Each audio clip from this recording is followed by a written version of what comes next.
আসসালামু আলাইকুম প্রিয় দর্শক, অন্য মঞ্চের আলাপচারিতায় আপনাদের সকলকে স্বাগত জানাচ্ছি। প্রিয় বন্ধুরা, প্রীতি, সালাম এবং শুভেচ্ছা নেবেন। আমি একটু সকালে যাই। মার্কিন charge the affairs in Bangladesh, আপনারা জানেন, ট্রেসি অ্যান্ড জ্যাকবসন, তার বাসায় সকাল 8:30 থেকে 9:20 পর্যন্ত ইউনূসের দুই উপদেষ্টা আদিলুর রহমান এবং সৈয়দা রিজওয়ানা হাসান তারা মিটিং করেছে। ট্রেসির বাসাতেই, গুলশানের বাসায় তারা মিটিং করেছে এবং এই 50 মিনিটের মিটিংয়ে অনেকগুলো গুরুত্বপূর্ণ বিষয় নিয়ে আলোচনা হয়েছে। তার মধ্যে 3টি বিষয় আমি এখন বলবো। তার মধ্যে একটা হলো যে ইউনূস শিবিরের 16 জন কর্মকর্তা, তার মধ্যে মন্ত্রী আছে, বিশেষ সহকারী আছে, বিভিন্ন দায়িত্বপ্রাপ্ত 16 জন কর্মকর্তা সেফ এক্সিট চেয়েছেন। তারা ট্রেসিকে রিকোয়েস্ট করেছে যে এই 16 জন কর্মকর্তার যেন সেফ এক্সিটের ব্যবস্থা করা হয়, তারা বাংলাদেশ থেকে নিরাপদে যেন বেরিয়ে যেতে পারে। এই সেফ এক্সিট নিয়ে আমি একটা আলাদা পর্ব করব, এর জন্য আমি আরো কিছু ইনফরমেশনের জন্য ওয়েট করছি।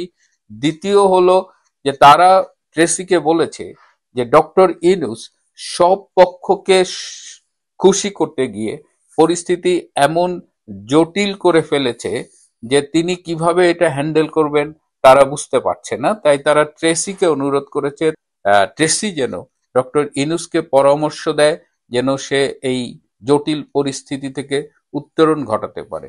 তৃতীয়, তারা ট্রেসিকে বলেছে যে ভাষণের পরে জামাত বিএনপি যেন কোনো সহিংস প্রতিক্রিয়া না দেখায়, সেই জন্য ট্রেসিকে ব্যবস্থা গ্রহণের অনুরোধ করা হয়েছে। এবং ট্রেসি কিন্তু পর্দার আড়াল থেকে কাজ করেছে। তারপরে ডক্টর ইউনূসের ভাষণ আপনারা শুনেছেন, মানে মানে যেটাকে বলা যায় যে আপাদমস্তক মিথ্যে মোড়া। দেশ নাকি অর্থনীতিতে উন্নতি করছে, অথচ লোকজনের কলকারখানা বন্ধ হয়ে গেছে, লোকজন বেকার হয়ে গেছে, অর্থনৈতিক সব সূচক নিচের দিকে। সব সূচক অর্থনীতির যখন নিচের দিকে, তিনি তখন কোন চোখে অর্থনীতির উন্নতি দেখেন এটা কেউ খুঁজে পাচ্ছে না। তিনি দুর্নীতি মুক্ত বাংলাদেশের কথা বলছেন, যে দুর্নীতি নাকি অনেক কমেছে, অথচ তার উপদেষ্টাদের, সেই সব উপদেষ্টাদের এপিএস পিএসদের যে দুর্নীতির কথা মিডিয়ায় আমরা শুনছি, সেটার পরে এখানে দুর্নীতি কিভাবে কমে বলে। সুতরাং তিনি আপাদমস্তক মিথ্যে কথা বলেছে। এবং আজকে সকালে উপদেষ্টা পরিষদের কিন্তু মিটিং ছিল, এই মিটিং এ প্রচুর বিতর্ক হয়েছে এবং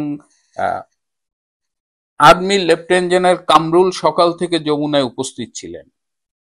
principal staff officer lieutenant general Kamrul, আপনারা জানেন, কামরুল উপস্থিত ছিল টু মেক শিওর, কারণ একটা রিউমার শোনা যাচ্ছিল, গুঞ্জন শোনা যাচ্ছিল যে সংবিধান ছুঁড়ে ফেলে দেবে, রাষ্ট্রপতিকে অপসারণ করবে।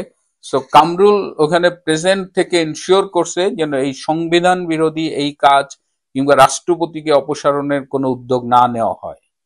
এদিকে উপদেষ্টারা নানান বিতর্ক করলেও ইউনূস কারো কথা শোনেননি এবং তিনি তার মতো করে একটা ভাষণ দিয়েছেন। সেই ভাষণের একদিকে যেমন মিথ্যে তথ্য উপাত্ত রয়েছে, আর একদিকে হলো সেই ভাষণের প্রতিক্রিয়া আপনারা দেখেছেন। জামাতে ইসলামী হ্যাপি হয় নাই, দে আর আনহ্যাপি।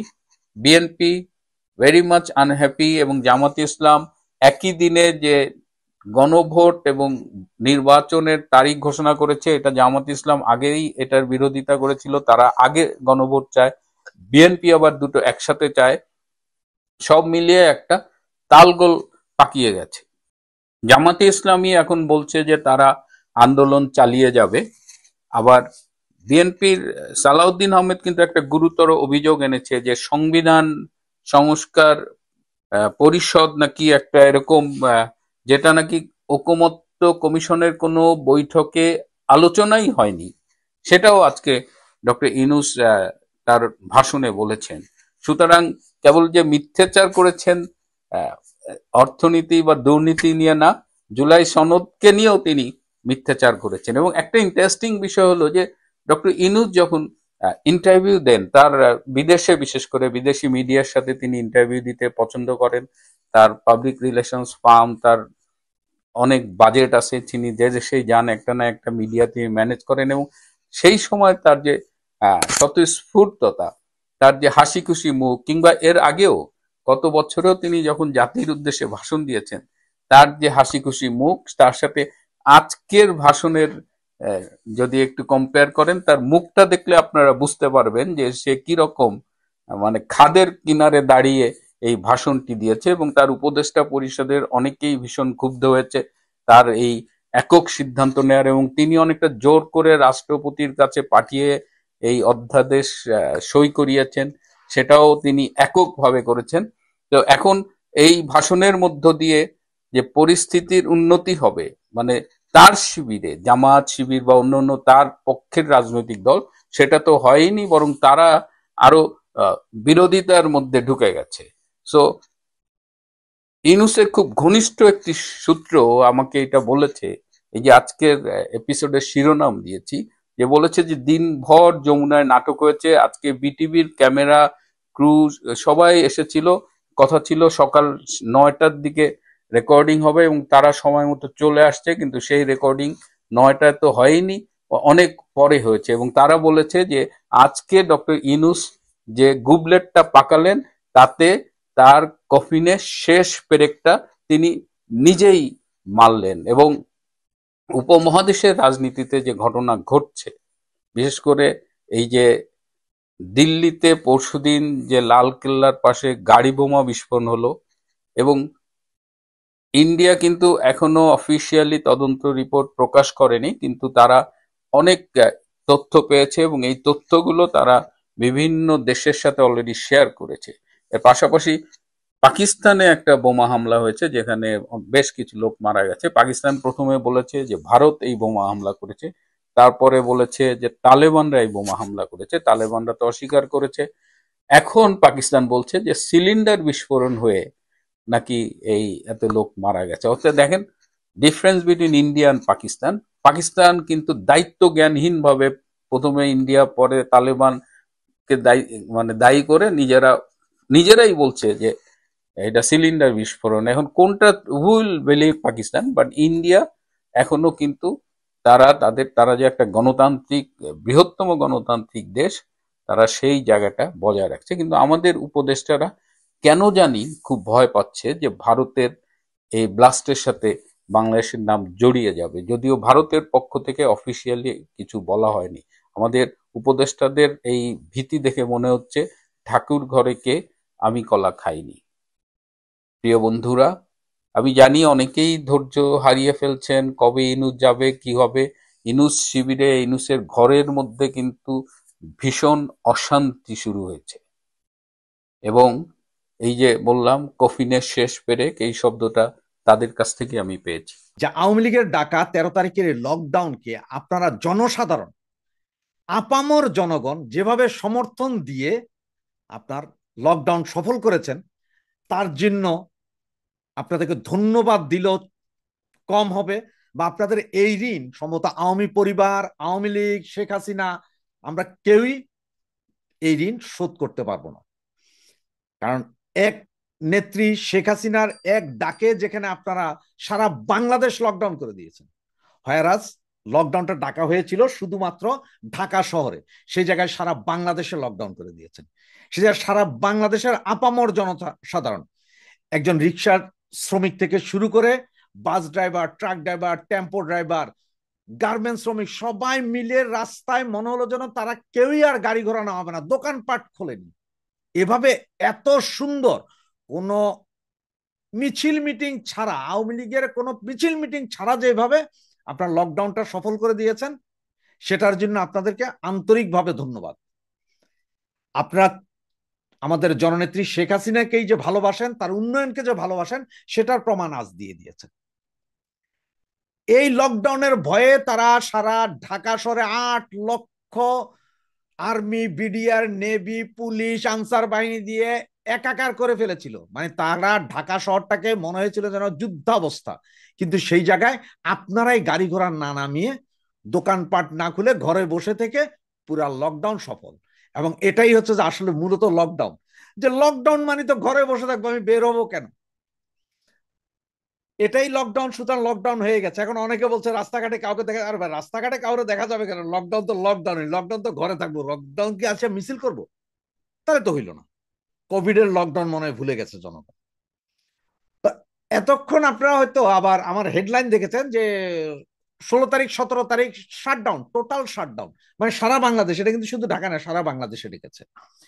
14 এবং 15 তারিখ শুক্রবার এবং শনিবার প্রতিবাদ কর্মসূচি, মিছিল যে যেভাবে পারেন পালন করবেন, পাবলিককে জানাবেন যে 16-17 তারিখ টোটাল শাটডাউন। দেখেন, আগামীকাল শুক্রবার এবং শনিবার আবারও সরকারি ছুটি। আমি আপনাদেরকে 2 দিন আগেই বলেছিলাম যে ঘোষণা আসছে একের পরে, শুধু দেখে থাকেন। বৃহস্পতিবারে 5টার পর থেকে যেহেতু লোকজন সব দেশ বাড়িতে চলে গেছে, যারা বিভিন্ন শহরে ছিল তারা চলে গেছে, তারা জানে যে লকডাউন হবেই। কারণ আওয়ামী লীগ ডাক দিয়েছে লকডাউন, পাবলিক যেহেতু আওয়ামী লীগের সাথে আছে, লকডাউন হবে, সফল হবে। যার কারণে অনেক লোক চলে গেছে। যারা যাননি তারা এখন চলে যান, এই ভিডিওগুলো শোনার পরে এখন আজকে রাতের থেকে চলে যান। কারণ হচ্ছে শুক্রবার শনিবার সরকারি ছুটি। এই 2 দিন সারা দেশের বিভিন্ন আনাচে কানাচে আওয়ামী লীগ, যুবলীগ, ছাত্রলীগ, মহিলা লীগ, শ্রমিক লীগ যা আছেন, আপনারা প্রতিবাদ কর্মসূচি পালন করেন, দেশের আপামর জনগণকে নিয়ে প্রতিবাদ কর্মসূচি পালন করেন। এবং সোমবার মঙ্গলবার এই 2 দিন সর্বাত্মক শাটডাউন, তার মানে সবকিছু শাট, কোনো কিছুই থাকবে না, সবকিছু। মানে এখন যেমন শুধু ঢাকার শহরে বলেছিল লকডাউন, গাড়ি ঘোড়া চলবে না, দোকানপাট খুলবে না, এটা সেরকম হবে না। এটা আরো কঠোর হবে, সারা বাংলাদেশে হবে, এবং সেটা বাংলার জনগণকে নিয়ে হবে, আপনাদেরকে নিয়ে হবে, বাংলাদেশের জনগণ আপনাদেরকে নিয়ে হবে। সেই শাটডাউন আমরা সার্থক করতে হবে, সেই শাটডাউনকে পরিপূর্ণতা দিতে হবে। তাহলে আপনাদের ছুটি দেখেন, এই যে বৃহস্পতিবার শুক্রবার থেকে, আজকে থেকে যে আপনাদের ছুটি শুরু হলো, সোমবার মঙ্গলবার পর্যন্ত একদম ফ্রি থাকেন। মঙ্গলবারের পরও হয়তো আরো কিছু হবে। মানে আগামী পুরো সপ্তাহ আপনারা যদি যে যার যার মতন দোকানপাট বন্ধ করে, অফিস আদালত বন্ধ করে ঘরে চলে যান, কোনো সমস্যা নাই। আর আমি আমার ছাত্রলীগ, যুবলীগ, শ্রমিক লীগ সহ আওয়ামী পরিবারের ভাই বোনদের কাছে অনুরোধ জানাবো, ঠিক গত 3 দিন যেভাবে ছিলেন আপনারা, গত 3 দিন যেভাবে আপনারা প্রতিবাদ করেছেন, সেম প্রতিবাদ করুন, একইভাবে আবার প্রতিবাদ করুন। একটা জিনিস শুধু মাথায় রাখেন, পুলিশ, বিডিআর, আর্মি কারো কোনো ক্ষমতা নেই, এখন আর কেউ কিছু করবে না। মূলা অলরেডি ঝুলাই দিছে, নির্বাচনী মূলা ইউনুস ভাই বিএনপি কে, বিএনপির বোধোদয় হয়ে গেছে অলরেডি। ইলেকশন যা হবে না সেটা বুঝে গেছে। জামাতও বুঝে গেছে যে তাদের ওই যে গণভোট না কানভোট এগুলো একসাথে হবে ওইরকম, আর সেখানে না ভোট দিয়া সব হারবে, এটা জামাতও বুঝে গেছে। সুতরাং এই 2 দল কথা বাদই দেন, এনসিপির পান্ডাগুলোরে যেখানে পাবেন সেইখানেই মাইরা চন্দ্র অভিযানে পাঠান, ওগুলারে ঠিক মাইরা সাইদির কাছে পাঠাই দেন, একটা একটা যারাই যেখানে পাবেন সেখানেই দেন। আর বাংলাদেশের আনাচে কানাচে গ্রামীণ টেলিকম, গ্রামীণ ফোন, গ্রামীণ ব্যাংক যেখানে আছে সেটাকেই ব্রাউনবাড়িয়া করে দেন। ব্রাহ্মণবাড়িয়া বুঝছেন তো, সেটা করে দেন। আর যারা গ্রামীণ ব্যাংকে যাদের আমানত আছে, তাদের কাছে অনুরোধ, তারা দয়া করে আপনাদের আমানত তুলে নেন, এই ব্যাংক আর টিকবে না। সুতরাং বাংলাদেশের আপামর জনসাধারণ বলে, এই ব্যাংক এখন আমাদের এক টার্গেট আগামী 2 দিন, গ্রামীণ ব্যাংক। আপনি গ্রামীণ ব্যাংকে যত ব্যথা দিবেন, ইউনুসের মিডল স্ট্যাম্প তত ব্যথা পাবে, এটা মনে রাখেন।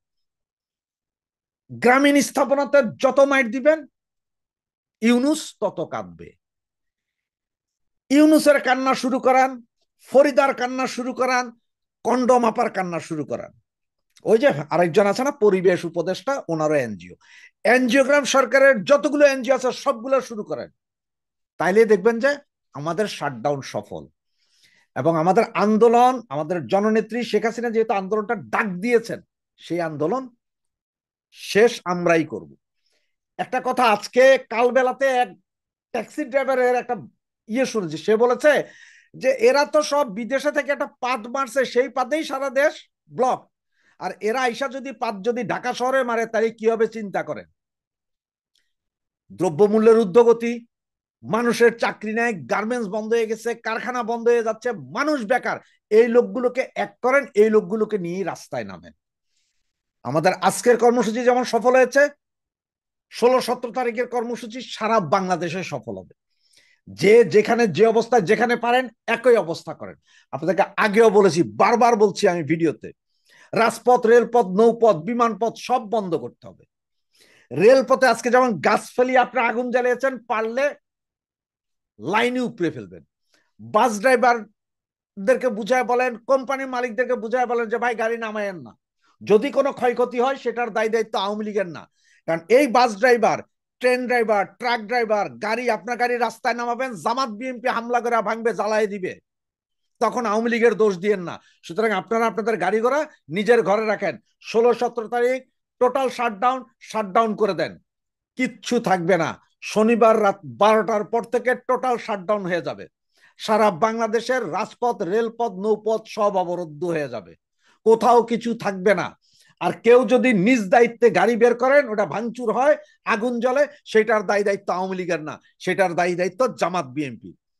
আর আমার আওয়ামী লীগ এবং ছাত্রলীগ, যুবলীগের ভাইদেরকে বলছি, আপনারা চোখ কান খোলা রাখেন। এই জামাত বিএনপি অনিষ্ট করবে, এই ব্যাপারে আপনারা চোখ কান খোলা রাখেন।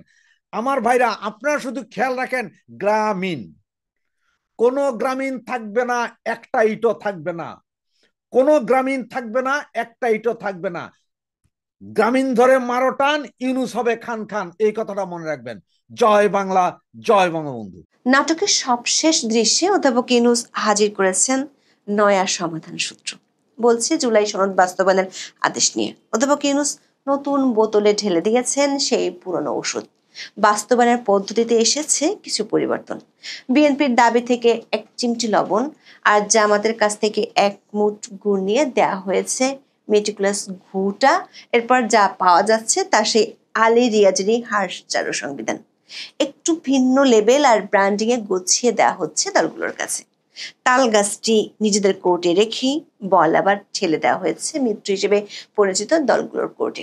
পরিস্থিতি আরেকটু জটিল করে তুলতে রাষ্ট্রপতির স্বাক্ষরের মাধ্যমে জারি হয়ে গেছে জুলাই সনদ বাস্তবায়ন আদেশ। ফলে ফেব্রুয়ারিতে নির্বাচন চাইলে বিএনপিকে হার্টরু সাংবিধানিক গিলতে হবে সেই।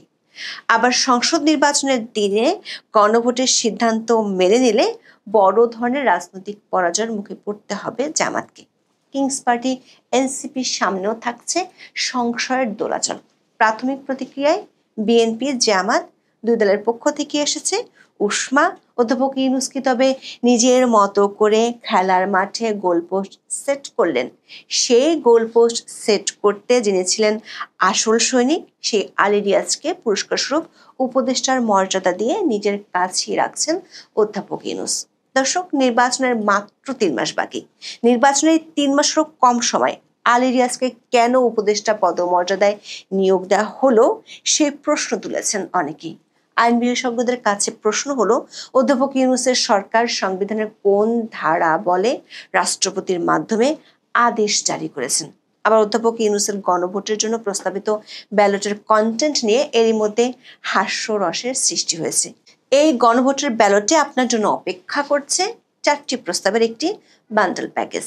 এমন বান্ডেল প্যাকেজের কারণে রাজনীতিতে কে জিতলো আর কে হারলো, এই আদেশ কি সত্যি নতুন বাংলাদেশের সূচনা, নাকি ভবিষ্যতে এটি এক বিরাট আইনি প্রশ্নের মুখে পড়বে?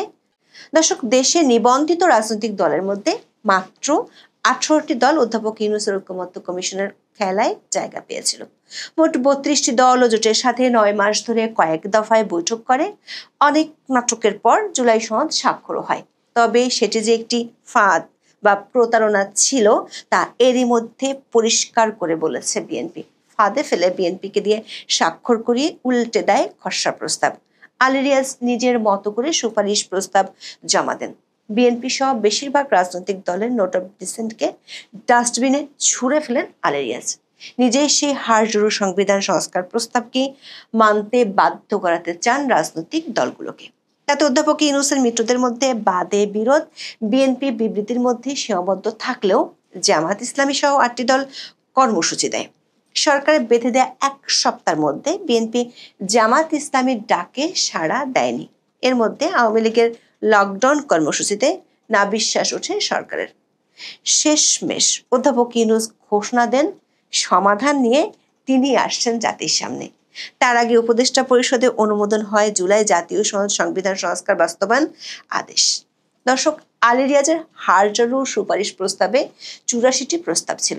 তার মধ্যে ঐকমত্য কমিশনের আলোচনায় অংশ নেওয়া সবগুলো রাজনৈতিক দল 30টি প্রস্তাবে কোনো দ্বিমত পোষণ করেনি। তার মানে গাণিতিকভাবে দেখলে প্রায় 1/3 ঐকমত্য হয়েছে। কিন্তু অধ্যাপক ইউনূসের দাবি কিছু প্রস্তাবে সামান্য ভিন্নমত আছে, বাকি অল্প কিছু প্রস্তাবে আপাত দৃষ্টি মনে হয় অনেক দূরত্ব আছে, যা গণতান্ত্রিক প্রক্রিয়ায় অস্বাভাবিক কিছু নয় বলে তিনি দাবি করেছেন। দর্শক, আলী রিয়াজের সুপারিশ প্রস্তাব জমা পড়ার পর যেখানে তার 3 মিত্র দেশের পুরো রাজনৈতিক পরিস্থিতিকে অস্থিতিশীল করে তুলেছেন, সেখানে তিনি বলছেন দ্বিমত থাকা প্রস্তাবগুলোর ক্ষেত্রে মতভিন্নতা খুব গভীর নয়। অধ্যাপক ইউনূসের দাবি অনুযায়ী জুলাই সনদ আসলে কেউ সঠিকভাবে বিশ্লেষণই করেনি, কারণ রাজনৈতিক দলগুলোর প্রকাশ্য বক্তব্য যতখানি পরস্পর বিরোধী অবস্থানে আছে বলে মনে হয়, জুলাই সনদ ঠিকভাবে বিশ্লেষণ করলে ততখানি মতপার্থক্য দেখা যেত না।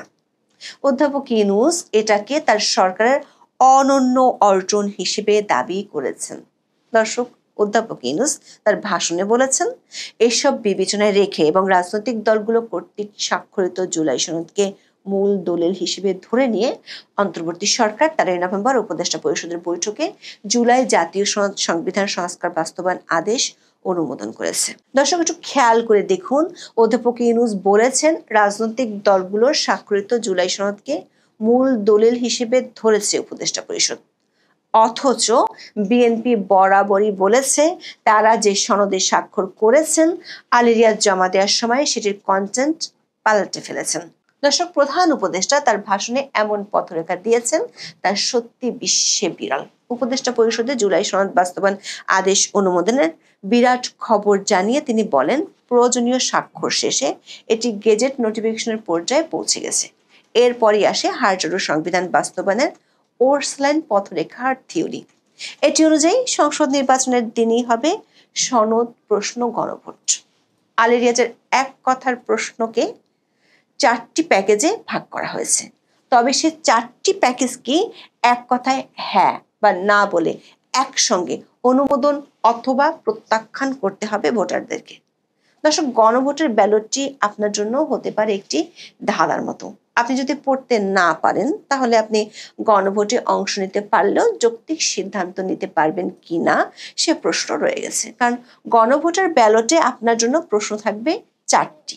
সেগুলো আপনাকে পড়ে অথবা বুঝে উত্তর দিতে হবে, তবে আগে থেকে জেনে যাওয়াই ভালো, কারণ প্রস্তাবগুলো পড়ে বুঝতে গেলে আপনার ডিকশনারি লাগতে পারে, এমনকি পড়তে পড়তে ক্লান্ত হয়ে আপনি ভোট কেন্দ্রে ঘুমিয়ে যেতে পারেন। সে 4টি প্রস্তাবের মধ্যে প্রথমটি হলো নির্বাচনকালীন সময়ে তত্ত্বাবধায়ক সরকার, নির্বাচন কমিশন এবং অন্যান্য সাংবিধানিক প্রতিষ্ঠান জুলাই সনদে বর্ণিত প্রক্রিয়ার আলোকে গঠন করা হবে। দর্শক, অন্যান্যের মধ্যে কতগুলো সাংবিধানিক প্রতিষ্ঠান আছে সে বিষয়ে আপনাকে আগেই জেনে যেতে হবে, কারণ এর উল্লেখ ব্যালটে থাকবে না। কিন্তু দ্বিতীয় প্রস্তাবটি হলো আগামী সংসদ দ্বিকক্ষ বিশিষ্ট হবে। 3 নম্বর প্রস্তাব, রাজনৈতিক দলগুলো যে 30টি বিষয়ে একমত হয়েছে সেগুলো বাস্তবায়নে আগামী নির্বাচনে বিজয়ী দল বাধ্য থাকবে। ব্যালটের 4 নম্বর প্রস্তাবটি অস্পষ্ট। সেটিতে বলা হয়েছে জুলাই সনদে বর্ণিত অন্যান্য সংস্কার রাজনৈতিক দলগুলোর প্রতিশ্রুতি অনুসারে বাস্তবায়ন করা হবে, মানে এটাকে বিবিধ বা মিসলেনিয়াস হিসেবে বলা যেতে পারে। মজার বিষয় হলো জুলাই সনদের গণভোটে ব্যালটটি আপনাকে অনেকক্ষণ ধরে পড়তে হবে, কিন্তু আপনার ভোট দিতে লাগবে জাস্ট একটি ক্লিক বা ঠিক, মানে 4টি প্রশ্নের মধ্যে আপনি একটিতে হ্যাঁ দিবেন আর একটিতে না দিবেন সেই সুযোগ থাকছে না। আপনাকে বলতে হবে হয় আপনি 4টিতে একসাথে হ্যাঁ অথবা না। যেমন ধরুন, আপনি তত্ত্বাবধায়ক সরকার চান কিন্তু সংসদের উচ্চকক্ষ চান না, সে সুযোগ অধ্যাপক ইউনূসের গণভোটে থাকছে না। দর্শক, বিষয়টিকে আপনি গ্রামীণ ফোনের বান্ডেল প্যাকেজের মতো ধরতে পারেন। আপনার হয়তো টক টাইম বেশি লাগবে কিন্তু ইন্টারনেট ডাটা আর SMS কম লাগবে, কিন্তু আপনার উপায় নেই নিজের পছন্দ মতো কেনার। কোম্পানির যা দেয় তা যেমন গিলতে হয়, তেমনি অধ্যাপক ইউনূসের গণভোটে আপনার নিজের পছন্দ মতো রায় দেওয়ার সুযোগ নেই, আপনাকে দিতে হবে বান্ডেল রায়। অন্তর্বর্তী সরকারের পাশ করা আদেশ অনুযায়ী গণভোটের সংখ্যাগরিষ্ঠ ভোট হ্যাঁ সূচক হলে আগামী সংসদ নির্বাচনে নির্বাচিত প্রতিনিধি নিয়ে একটি সংবিধান সংস্কার পরিষদ গঠিত হবে। এই প্রতিনিধিগণ একই সাথে জাতীয় সংসদের সদস্য হিসেবে দায়িত্ব পালন করবেন পরিষদ তার প্রথম অধিবেশন শুরুর তারিখ হতে 180 কার্য দিবসের মধ্যে সংবিধান সংস্কার করবে। সংবিধান সংস্কার সম্পন্ন হওয়ার পর 30 কার্য দিবসের মধ্যে সংসদ নির্বাচনে প্রাপ্ত ভোটের সংখ্যানুপাতে উচ্চকক্ষ গঠন করা হবে। এর মেয়াদ হবে নিম্নকক্ষের শেষ কার্য দিবস পর্যন্ত। দর্শক, এখন দেখে আসি অধ্যাপক ইউনূসের এমন ঘোষণার সাথে তার 3 মিত্রের কে জিতলো আর কে হারলো। বলে রাখা ভালো, বিএনপি, জামাত ইসলামী আর এনসিপি ছাড়া বাকি রাজনৈতিক দলগুলোকে অনেক আগেই মাঠে বের করে দিয়েছিল ঐকমত্য কমিশন। কিন্তু বিএনপি, জামাত ও এনসিপির চাওয়াগুলো ছিল ভিন্ন ভিন্ন। সংসদ নির্বাচনের দিনে গণভোট হচ্ছে, এটি ছিল বিএনপির প্রধান দাবির মধ্যে একটি। অন্যদিকে জামাত ইসলামী নেতারা নির্বাচনের আগে গণভোটের জন্য প্রয়োজনে আঙ্গুল বাঁকা করে ঘি খাওয়ার ঘোষণা দিয়েছিলেন। বলেছিলেন ঘি তাদের লাগবে। ফলে গত 16 মাসে সরকারকে অকুণ্ঠ সমর্থন দেয়া জামাত ইসলামের কাছ থেকে ঘিয়ের বাটিটা কেড়ে নিল অধ্যাপক ইউনূস। তবে গণভোট কখন হবে তা নিয়ে কিংস পার্টি এনসিপির কোনো মাথা ব্যথা ছিল না।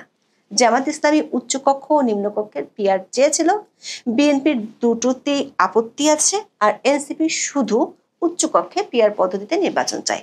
তবে গণভোটে যদি না জয়যুক্ত হয় তাহলে জামাত ও এনসিপির যে কোনো কক্ষে পিআর পদ্ধতির স্বপ্ন শেষ হয়ে যাবে। সাংবিধানিক পরিষদ গঠন করে এনসিপির প্রস্তাবকে মেনে নেওয়া হয়েছে।